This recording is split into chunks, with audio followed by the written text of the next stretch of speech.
Hi friends, మనం ఎంతో ఆనందంతో ఆతృతతో వెయ్యి కళ్ళతో ఎదురు చూస్తున్న బిగ్ బాస్ సీజన్ 8 రానే వచ్చింది. ఇది చాలా గ్రాండ్గా లాంచ్ అయింది.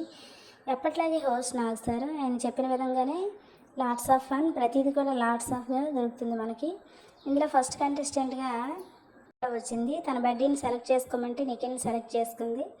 అలాగే నెక్స్ట్ ప్రేరణ వచ్చింది. ప్రేరణ అభయరామ్ని సెలెక్ట్ చేసుకుంది. నెక్స్ట్ సోనియా వచ్చింది. సోనియా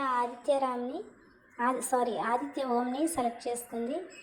నెక్స్ట్ బెజవాడ బేబక్కని సెలెక్ట్ చేసుకోమని చెప్పగా తను శేఖర్ భాషని చూస్ చేసుకుంది.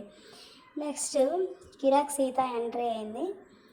కిరాక్ సీత నాగమణికంఠ అనే యూట్యూబ్ ఇన్ఫ్లుయెన్సర్ని సెలెక్ట్ చేసుకుంది. నెక్స్ట్ విష్ణుప్రియ ఎంట్రన్స్ చాలా బాగా మంచి సాంగ్తో ఎంటర్ అయింది. తను పృథ్వీరాజ్ని సెలెక్ట్ చేసుకుంది. నెక్స్ట్ నైనిక ఎంటర్ అయింది. నైనిక నబీల్ అఫ్రీదిని సెలెక్ట్ చేసుకుంది. అయితే చూద్దాం, బిగ్ బాస్ హౌస్లో ఈసారి కూడా చాలా వేడిగా ఉండబోతుందని అయితే అర్థమవుతుంది. తప్పకుండా మీరు చూడండి, నేను కూడా చూస్తాను. నా ఛానల్ని ప్లీజ్ సబ్స్క్రైబ్ చేసుకోండి. Thank you friends.